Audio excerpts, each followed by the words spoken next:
At the beginning, where you are starting to earn more, you have got to realize that you are not greedy. You are actually graced. How amazing is it? You're going to have to rewrite the story in your body and your brain because they are telling you what your wealth means. Did you know that only 1.9% of women entrepreneurs, 0.9% of Black business owners, and just 0.5% of Black women entrepreneurs ever cross the seven-figure mark? That changes right here. If you are ready for high-level, high-income conversations about all things millions, your mission, your mindset, your methodologies, your mandate, your movement, your messaging, your marketing, your metrics, and of course, your money, just by listening, your income is going all the way up. Every week, you'll hear powerful stories, transformational interviews, and million-dollar business growth insights to help you scale and sustain a seven-figure business with grace and ease, not hustle and grind. I am your host, Dr. Darnyelle Jervey Harmon, award-winning spiritual business growth strategist, eight-figure entrepreneur, and God girl on a mission to help you experience abundance in your life because of your business. This is the Move to Millions podcast. Welcome home. Before we dive into this week's episode, let me ask you something real quick. If this podcast has ever made you think deeper, shift something in your spirit, or take bold, bankable action in your business, would you do me a favor? Would you take a moment and scroll down and leave us a rating or review? Listen, that's how we grow this message and get it into the ears of more seven-figure CEOs and seven-figure CEOs in the making. Your words matter. Your support matters. So please take a moment to go ahead, rate, review, and then come right back because this episode is about to shift everything. Welcome back to the Move to Millions podcast. I am your host, Dr. Darnyelle, God girl, eight-figure entrepreneur, and the award-winning CEO of Incredible One Enterprises. I just love the name of our company. This is the place where we transform the soul and the strategy of six-figure CEOs so that they make the move to millions. Welcome back. If this is your very first time here, I am so excited that you're here. I know it won't be your last because of the work that we are doing here. Our soul and strategy work is truly about aligning your business, your body, and your bank account with your divine assignment. Can I get a witness? Can I get an amen? Can I get a little excitement? We are up to episode number 3 in the For the Love of Money series. And I am so excited about how excited y'all are about this series. Today, we're going to talk about something few CEOs are ever really honest about. And that, drum roll please, is what happens when more money doesn't feel good. When instead of celebrating overflow, you feel guilty. When success starts to stretch your relationships, and when your income rises, but so does your anxiety and your stress. Can we get into all of that today? Listen, let's go. Here's the truth, y'all. You cannot pray for overflow, then panic every time payroll hits. That is not alignment. That is an identity conflict. And the reason why you're seeing this ripple effect on all the things that are happening inside of your life experience is because of what we're going to get into today. We're literally going to unravel all of the things that are in the way, that are messing with your money and how your money is designed to expand you in every possible way. And we're going to start by talking about what I call the guilt of growth. Now, I want you to think about it this way. When your income increases, but your internal calibration hasn't yet caught up, typically that is when we'll see guilt. And that is when guilt will creep in like a thief in the night. Suddenly, out of nowhere, it feels like what should be overflow is actually a burden, like your shoulders are literally heavy. And you start to second guess everything. Why do I have so much when the people I love are still struggling? Have you ever said that to yourself? My dad actually said that to me once. What if God is testing me and I actually fail? We try to spiritualize it, y'all. What if I lose it all and everyone sees that I wasn't ready or I wasn't worth it or I didn't deserve it? What if they think I've changed and they start to leave me? Oh, y'all, that was probably the one that hit me the most. What if I have changed and I don't even recognize myself anymore? I'm just going to say this right here, and I might say it again in this episode. Money is an amplifier of what you have not healed. All of those thoughts and beliefs that you have, this is how success turns into self-sabotage. It's how abundance gets downgraded to anxiety. Because without integration, every dollar over your old identity is going to feel unsafe. In your body, in your bank account, it's going to cause all the things to show up. And let's be clear, we don't talk about enough how the emotional whiplash that shows up when you elevate. We're not having them conversations, and we need to. The part where your bank account says abundance, but your body still feels like survival. And the truth is, if you do not feel safe with money, you're going to find a way to get rid of it. I literally can think of so many people I know, some clients, some colleagues, that literally will have their largest launch ever, and within 60 days, they're scrambling for cash flow again. According to a report by Psych Central, over 70% of first-generation high earners experience wealth guilt, especially when they come from backgrounds of lack or financial trauma. I'm sure that's not a surprise to you. It absolutely wasn't a surprise for me when I was doing research for this episode. Harvard Business Review found that 68% of entrepreneurs and small business owners actually report emotional strain from success, not failure. How about that? Here's what I know. Guilt is the residue of an old identity trying to survive in a new reality. Some of y'all can't hear me though. And I'm going to, just to anchor in, I've been there, done that, and got the t-shirt. I'm going to take you back to 2014. If you've been listening to the show, then you've heard this story before, but maybe you haven't heard it quite this way. It was the year 2014 that I had my first 7-figure payday. $1.3 million in cash in 3 days. It was really in a day and a half, but it was during my live event experience. By all measures, y'all, I had made it. I should have been over the moon excited. Can I keep it real with you? I felt like I had just entered a war zone. Suddenly, out of nowhere, I understood exactly what Biggie meant when he said more money, more problems. It was painstakingly clear. It was showing up in my body. It was showing up everywhere. My phone was blowing up.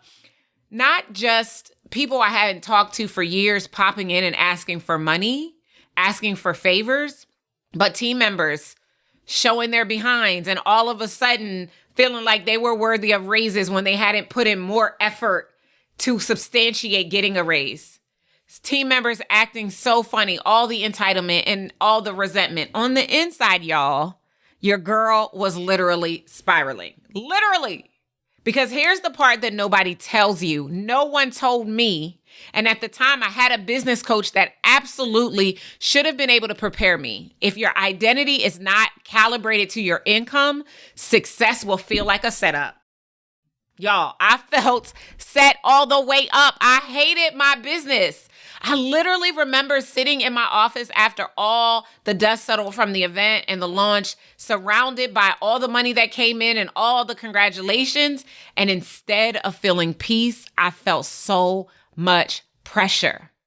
I'm talking about heavy pressure to hold it all together, to not mess it up, to keep proving that I was worthy of what I had just received, because I felt for so long when the money showed up, all of a sudden I would be happy. I was like, shouldn't I be happy right now? When ultimately I really felt like I could have had a V8. Y'all know, if you know, you know. It taught me that money doesn't fix your internal world. It only magnifies it. Again, I say money amplifies whatever you have not healed. I hadn't done my work, y'all. I wasn't ready. I was praying for the increase, but I hadn't actually prepared my fields for the rain of the increase. Okay, I got a sidebar for a moment. If you've been doing all the right things, but still feel like you're carrying more weight than you should, it's not your strategy, it's your pattern. There's a hidden way that you lead that's shaping your money, your success, and your peace. And until you see it, you'll keep working harder than you have to. The Ascension Archetypes quiz shows you in just 3 minutes what's been driving your business behind the scenes and what needs to shift so that you can finally experience the overflow you're desiring. It's fast, it's free, and it will give you the language for why things feel harder than they should right now. Go now to movetomillionsquiz.com to find out which archetype is running your business today. Hey, I hate to interrupt the goodness that's happening right now in this episode, but I need you to do me a quick favor. If this episode is blessing your life and business right now, will you take a few moments and rate and review the show? Your words help more millions-minded entrepreneurs find us and step into their next level. All right, thank you so much. Let's get back into the conversation because we're just getting started. I want to talk to you about one of my favorite movies in the world, Facing the Giants. If you know the movie, then you might even know the scene where I'm about to go to. Coach Taylor is the coach of the team. The team sucks. Let's just keep it real. They are doing really, really bad. He thinks the team is apathetic. He is starting to really question himself because he has not been able to come in and do what he knows that he can do, what he has the potential to do. And it's getting really, really bad. The parents are turning on him. Some of his coaching staff are starting to turn on him. And he's like, I just don't know if I can do it. In walks Mr. Bridges. Now, Mr. Bridges is one of like the old fathers of the school. He comes in every single week and he prays over the lockers of the kids. And so one day, Mr. Bridges walks straight into Coach Taylor's office and he's like, Coach Taylor, you are not done here yet. God said you are to bloom where you are planted. He drops that nugget and he's out. Coach Taylor follows him. He follows Mr. Bridges. He's like, he caught up to him. He's like, Mr. Bridges, I heard you, bruh. Now, this is the Darnyelle version. You're going to have to watch the movie to get the real version. He's like, I heard you. But what I need you to know is I'm praying, but I'm also struggling. I do not see God at work. And this is when Mr. Bridges dropped the bomb on him. And cue the Gap Band. He dropped the bomb on him. He said, Grant, there were 2 farmers. They both were praying for rain, but only one went out and prepared his fields for the rain. Which one are you? And of course, Grant says, I want to plant, I want to be the one who prepares his fields. Mr. Bridges says, God will send the rain when he is ready. Here's what I'm adding. This is completely Darnyelle. This is not scripted into the movie. God will send the rain when he's ready, but he will not send the rain if you're not prepared. He's not going to do that to you. And so even as this was happening to me and the bottom was like literally, it was chaotic, y'all. I ended up paying a lot of money in taxes. It was a mess. It was a hot, hot mess. And I did not love it. I recognized the significance as I look back and how it helped to equip me, right? And again, if you've been here before, you know the story. 2014, 2015, multiple 7-figure years, 2016, 2017, and just about 2018. 2018, we were like right there. We were at like 900 and some thousand, but 16 and 17 were not 7-figure years. 18 was a just about 7-figure year. 19 was a multiple 7-figure year. And we've been climbing because I had to go back and do my work. And here's what I know. And here's what I want to share with you at this point in time. There are reasons, root reasons, as I call them, that guilt shows up after massive financial expansion. And that's what we're going to get into. Number 1, if you feel like you are being disloyal to your origin story, if you subconsciously fear that abundance means betrayal, you will literally worry that rising will cost you love, safety, connection with the people who raised you or the people who knew you before the money. And in fear, you will sabotage. We fear that our abundance will cost us belonging is what's being internalized for you if that is your root. Second root is internalized money morality. If you were taught explicitly or implicitly that wealth is greedy or selfish or ungodly, if you think that struggle is spiritual and that's what makes you closer to God and that overflow is indulgent, honey, you are going to be one of those people who subconsciously believe that God is more pleased with your suffering than he is with your surplus. And I'm here to tell you that that is not God's MO. Number 3 is when you have unregulated receiving capacity. Now, this one is all nervous system. If your nervous system has not normalized, say it with me, normalized overflow, that means even when your bank account rises, your internal thermostat resets to survival. So you'll end up creating stress in order to feel safe. You'll create busy to feel worthy, and you'll create pressure to feel purposeful. You are literally doing it to yourself. And you're saying things like, if I don't feel safe with more, then my body will actually sabotage to feel secure with less. That's really what's happening there. The 4th root is fear of visibility or being rejected. More money often means more exposure, more visibility. More people are going to know who you are. And if you have any unhealed wounds around being seen, like if your parents told you when you were a kid, children should be seen and not heard, right? If you have any wounds around being seen, being chosen, or being attacked, success is going to feel dangerous to you.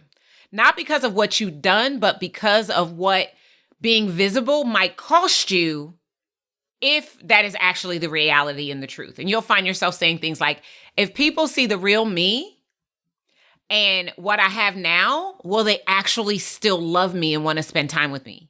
And if you think the answer is no, you will downplay and dismiss to prevent that from happening. The 5th root is shame around desire.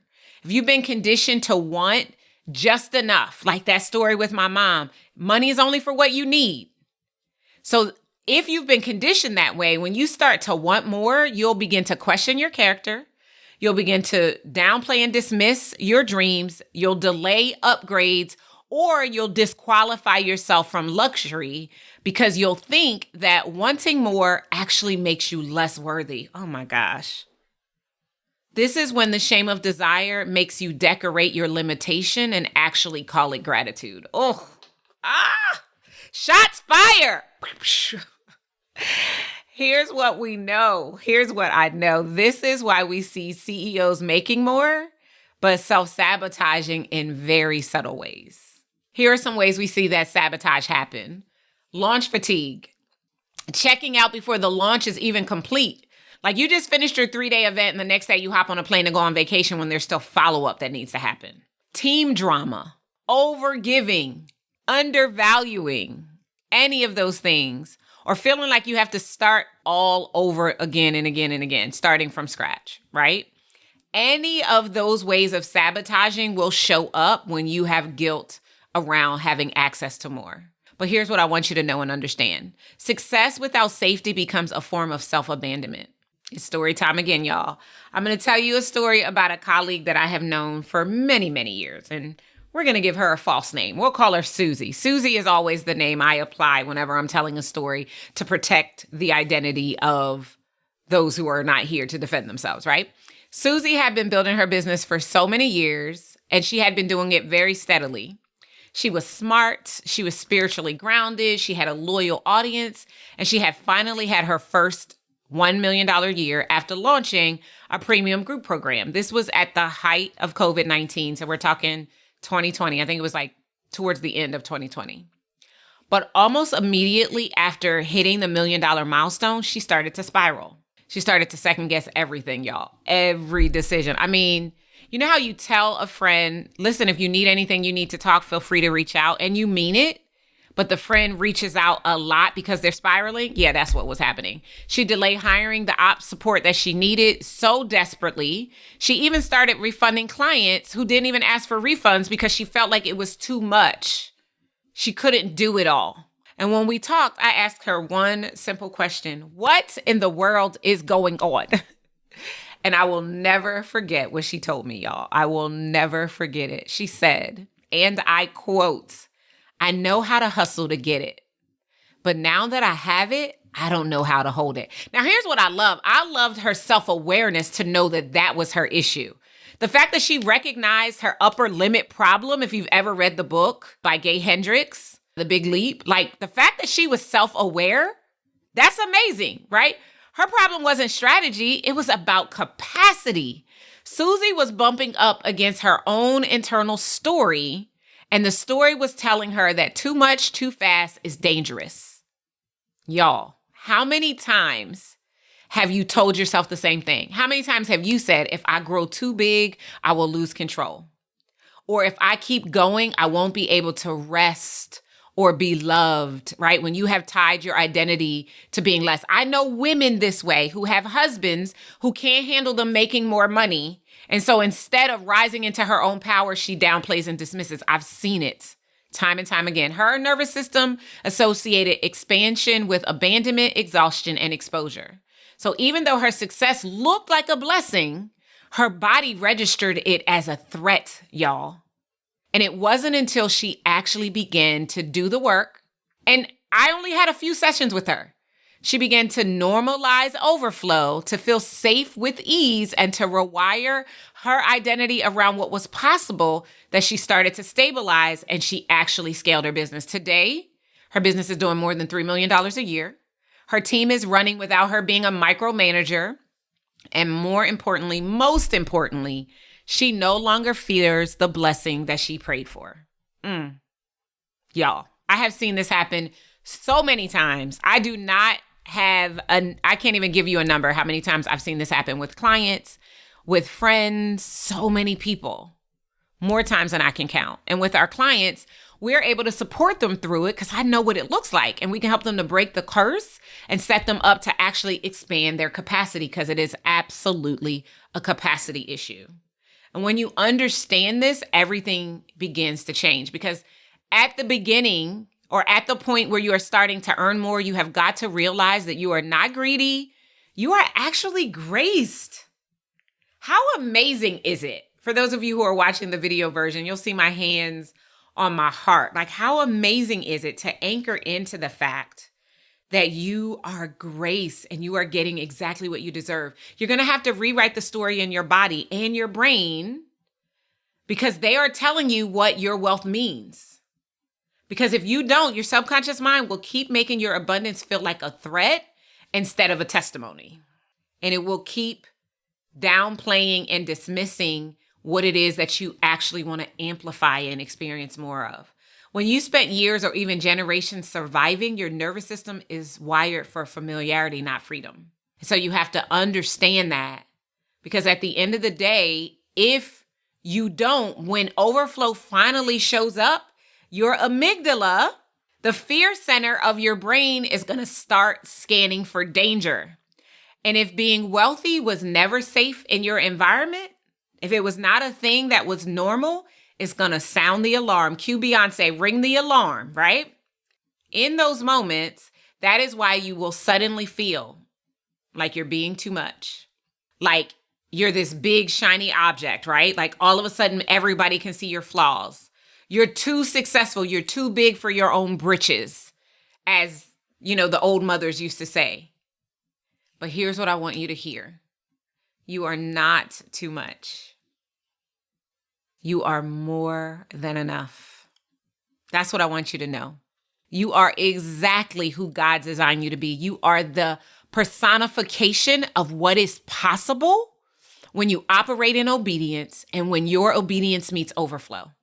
That's the evidence of who you are being in those moments. And if you can interrupt the generational patterns that glorified the lack that was showing up in your life experience, you will be doing such a service for yourself and your future generations, right? 7 generations up, 7 generations back. The vessel of divine provision of who you are, because God needs someone to carry the mantle of wealth with integrity. So I want you to let your nervous system settle into that truth. Move your body if you feel a little resistance. That's what I want you to do. Yes, there is a reason your strategy feels stalled. And I bet you didn't realize it's spiritual. Discover your divine wiring, which informs how you lead, where you sabotage, and how to shift in order to scale with the Move to Millions Ascension Archetype Quiz. In less than 3 minutes, you'll learn what's really blocking your money, your momentum, and your mission. Take the quiz today at movetomillionsquiz.com. My best-selling book, Move to Millions, the proven framework to become $1 million CEO with grace and ease instead of hustle and grind, is now available on Audible. That's right. You can listen to nugget after nugget, strategy after strategy, and chapter after chapter designed to help you to position your business for 7 figures with grace and ease instead of hustle and grind. Go to Audible today to get your Audible copy of Move to Millions. And I want you to take a moment as you're anchoring into what I'm sharing with you, and I want you to ask yourself a few questions. Number 1, who are you afraid of leaving behind if you rise into overflow? Number 2, who do you fear will judge your ease, your success, or your favor? And number 3, where are you dimming your light just to stay accepted in rooms that you've already outgrown? Because unhealed guilt will have you choosing loyalty over legacy every single time. And that is not how God designed you. That, my friend, is the real bondage. We are not here to be bound. We are here to be bountiful. So who do you fear will judge your overflow, and where are you shrinking to stay accepted? That's what you need to figure out. If you can identify that, then everything will begin to change, because here's what we know. Guilt is not spiritual. Alignment is. Mic drop. Mic drop, full stop. That's what we know. That's what we know is possible. This is why I'm holding the 7-figure shift workshop. This is why I created Sanctuary. Because until your relationship with yourself, with money and success are your sanctuary, you feel safe in your body with those 3, your move to millions is in jeopardy. So I want you to ask yourself, what part of you still feels unworthy of abundance? And where do you still feel like more will cost you love or belonging? And this is the real question. Are you willing to redefine what wealth means through a spiritual lens? And if so, I want you to register for the 7-figure shift. It is my powerful 3-day workshop. Oh my goodness, it's amazing. I want you to do it because you should not feel guilty for being graced. You do not have to shrink in order to be acceptable to other people. And you truly can release the fear of being judged for the abundance that is your birthright. You are safe with more. You are grounded in God, and it is absolutely your birthright, and you are worthy of it. I love this conversation. So if you are an entrepreneur or small business owner who is running a company and you feel like you've already made it, but you have not let yourself feel it, I want you to tap in. I want you to lean in. And if you know somebody who is a high earner who needs a reminder that their abundance is not a burden, send them this series. They need to listen to the whole series. This is what I want you to do, right? If this episode has stirred anything in you, if you have felt a release, a shift, or even if you felt some resistance, then I need you to know and understand this, beloved. You are not crazy. You are calibrating. You are making a powerful shift. We are doing some beginning work. And that's why I created the 7-figure shift workshop. And that's why I want you there, so that what we have begun actually manifests in your life experience. Because it's one thing to feel the pull towards your next level, and it's another to walk into it with clarity, conviction, and the capacity to actually hold it. We're after the latter. And I promise you, this is not just another masterclass or webinar filled with tactics. It's an activation for your whole body and your whole legacy. It's what your future generations don't even know they're waiting for you to learn, so that you can shift the trajectory of their lives. So if you're ready to stop circling the same ceiling, and if you're ready to actually experience a shift in your money, your mind, and your nervous system, so that your business begins to experience the boom that is your birthright as you go into your next dimension, get yourself registered for the 7-figure shift. The link is available to you in the show notes. This is also what this episode is powered by, the 7-figure shift. We want you to join us because millions are your birthright, and you already know. To access them, you need only move, and you cannot delay your next move because there are others that are waiting on you. Last thing I want to leave with you before we call it an episode is you do not have to apologize for your overflow. You just have to anchor into it, because wealth without guilt, that's the real flex. And I'll see you guys next time. Take care. Thank you for tuning in to the Move to Millions podcast. Every legacy-led CEO has a divine design, and yours is waiting to be revealed. Take the Ascension Archetype Quiz at movetomillionsquiz.com to uncover how you're wired for wealth and what needs to shift to make your next move with grace and ease instead of hustle and grind. And if this episode blessed you, do me a favor, subscribe, rate, and leave us a review. And always remember, millions are your birthright, and to access them, you need only move.